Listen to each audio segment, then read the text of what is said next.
Olá, estamos de volta com o nosso bate-papo sobre o currículo do ensino médio, os sujeitos e o desafio da formação humana integral.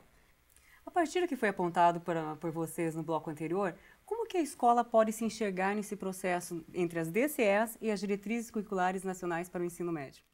Na verdade, o trabalho com as DCEs, apesar das DCNEs terem publicação posterior, né, na verdade, das DCEs, uma não exclui a outra, né, porque como as DCNEs são maiores e elas não fecham nenhuma proposta mais assim específica, nem nada disso, porque elas precisam que seja amplo o suficiente para poder contemplar a proposta de todos os estados. Então, assim, a gente continua com as DCEs e começa aí um processo de rediscussão do que seria de fato essencial, o que seria efetivo, o que seria importante, o que não seria, de rediscussão do próprio currículo da escola, né? Então, o que é importante, quais são os conteúdos importantes, como que eu faço a abordagem desses conteúdos. Então, esse processo de rediscussão, tanto de trazer essa discussão das DCNEs, quanto de retomar a discussão das DCEs dentro da escola, é importante justamente para que se repense a função da escola e para que, como, quando, de que forma, qual é o tempo necessário para eu poder intervir numa determinada realidade. Então, esse tipo de discussão que é importante que a escola faça nesse processo de formação do pacto. Com relação a essa discussão ainda, como que a escola organiza o trabalho pedagógico e qual a relação dessas diretrizes com o projeto político-pedagógico da escola? Então, é bem importante que a gente saiba separar algumas coisas, né? As DCNEs, nem as DCEs, elas não são utilizadas.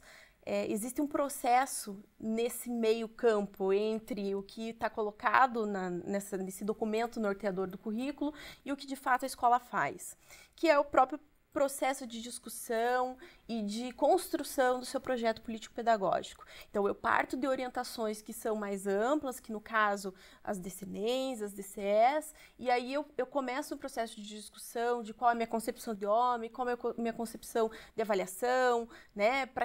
Qual é o objetivo desse ensino que eu estou ofertando nesta determinada comunidade escolar, quem que é meu público, que eu tenho que fazer, até construir a própria proposta pedagógica curricular, que é quando eu vou trazer os conteúdos, o rol de conteúdos, o recorte do conteúdo, a seriação desses conteúdos, né? Então, eu não trabalho a partir das DCEs ou das DCNEs, eu trabalho a partir da proposta pedagógica curricular da escola.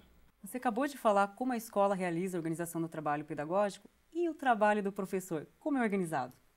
Então, essa é uma grande questão, na verdade, e que é um desafio para quem é pedagogo dentro da escola, né, Lorena? Normalmente o que dita o currículo dentro da escola é o sumário do livro didático. E isso é uma coisa que a gente precisa rever, na verdade, porque a gente tem uma proposta, pelo menos deveria ter, né, uma proposta pedagógica curricular que foi construída e definida coletivamente, com base em todo um público, né, um atendimento, uma determinada comunidade escolar, que tem que ser levado em consideração. Então, a partir desse diagnóstico dentro da escola, até a gente estava conversando antes de vir para cá, né, Lorena? Estávamos falando sobre os elementos do PPP, enfim, e sempre tem, né, um marco situacional que traz esse diagnóstico, o marco conceitual que me traz a concepção e o marco operacional, que é quando o que eu vou fazer realmente, de fato, para alcançar determinados objetivos que foram previamente definidos. E aí a proposta pedagógica curricular, que é importante também falar, não é um outro documento, mas ele faz parte do PPP, né? A proposta pedagógica curricular é que vai listar os conteúdos, a seriação dos conteúdos. A partir dele, então, o professor, a partir da proposta pedagógica curricular, o professor, junto com a matriz, que é a organização de todo esse currículo da escola, burocrático, na verdade, tem 2, 3 aulas por semana, então com base nesse tempo, ele pega a lista de conteúdos e ele faz o planejamento de acordo com a realidade da turma. E assim, é da turma mesmo. A gente sabe que é difícil, que o tempo não dá conta, mas o ideal é que o plano de trabalho docente fosse feito para cada turma que o professor entra, e não para um determinado ano ou uma determinada série, independente de colégio, enfim, porque ele tem que ser bastante específico mesmo. Cada turma tem a sua realidade também. Tem Exatamente. suas especificidades. E podemos dizer, então, que a partir da organização do projeto político-pedagógico, da proposta pedagógica curricular e do plano de trabalho docente, os sujeitos do ensino médio e a diversidade são contemplados nesses documentos e na prática pedagógica? Seria isso? Sim, Keila, eu tenho visto um movimento muito grande das escolas, a partir do pacto, de fazer esse levantamento diagnóstico que o PPP pede. Quem são esses sujeitos? Então, eu acho que nesse momento a gente está redescobrindo quem são os sujeitos das nossas escolas.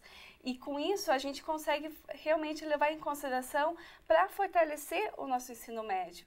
Veja, é importante também ressaltar que essa diversidade, não só quanto à questão da própria, de quem é esse sujeito, enfim, mas levar em consideração as diversas leis, como a questão do atendimento do LGBT.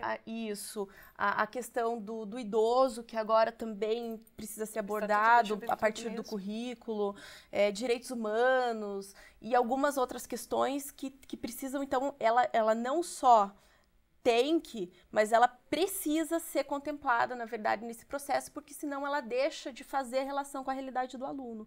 Não que eu precise durante as aulas especificamente dizer que eu estou trabalhando com regra de 3 por conta de determinada situação, mas eu tenho sim que, a partir de um contexto do que ele já sabe, enfim, problematizar essas questões todas para que de fato faça sentido, algum sentido, né? A gente não pode pular do primeiro ao 10º degrau, né? É um processo, por isso que esse processo tem que ser pensado, tem que ser planejado, tem que ser intencionalmente articulado para que, de fato, eu consiga alcançar os objetivos definidos no coletivo da escola. Evite a questão da evasão escolar, que acontece muito por causa de não respeitar essa questão da diversidade. Também, claro, sempre. E para finalizar o nosso bate-papo, o que vocês consideram importante, primordial para construirmos um ensino médio de qualidade? Bom, primeiro a gente tem, nesse momento de rediscutir o ensino médio, a gente tem que só lembrar que o PPP, a primeira parte do PPP, vamos dizer assim, esses marcos que a Ana comentou, eles não fazem parte do trabalho só do pedagogo e a PPC é o trabalho dos professores. Eles precisam ser trabalhados juntos, né? Ele é um documento construído no coletivo da comunidade escolar, considerando o contexto da comunidade. Então, isso é primordial para o nosso trabalho em sala, em escola. Uma questão também que é importante ressaltar é a questão da autonomia da escola, né? Se as considerações acerca dessa realidade, dessa comunidade escolar, de quem são esses jovens ou de quem é o público que essa escola atende, não fosse importante, a gente não precisava ter uma proposta pedagógica de cada escola, um projeto político-pedagógico de cada escola. A gente teria um único feito para que as escolas seguissem. Então, não vestir, mas assim, se apropriar dessa autonomia no processo de construção desse currículo e perceber que é justamente no se apropriar dessa autonomia que a escola tem de propor e de planejar, é que ela pode de fato fazer diferença ou não. E que esse processo de ensino pode ou não ter qualidade. Então, e aí, tanto as DCEs quanto as DCNEMs, ela afirma essa necessidade de que a escola a partir do seu contexto, a partir da sua realidade, dos seus objetivos, se apropriem dessa autonomia pedagógica que ela tem e realmente pense, articule e planeje o seu ensino, o seu processo de ensino-aprendizagem. Ok, e o nosso bate-papo sobre o currículo do ensino médio, os sujeitos e o desafio da formação humana integral termina aqui. Muito obrigada pela presença de vocês, foi um prazer tê-las conosco. Obrigada, Keila, a gente que agradece a oportunidade de estar aqui falando um pouquinho, na verdade, né? E podendo contribuir com o processo de formação na escola. E esperamos que essa discussão tenha ajudado a tirar as dúvidas e aprofundar as questões sobre o currículo do ensino médio, os sujeitos e o desafio da formação humana integral. Tchau e até a próxima!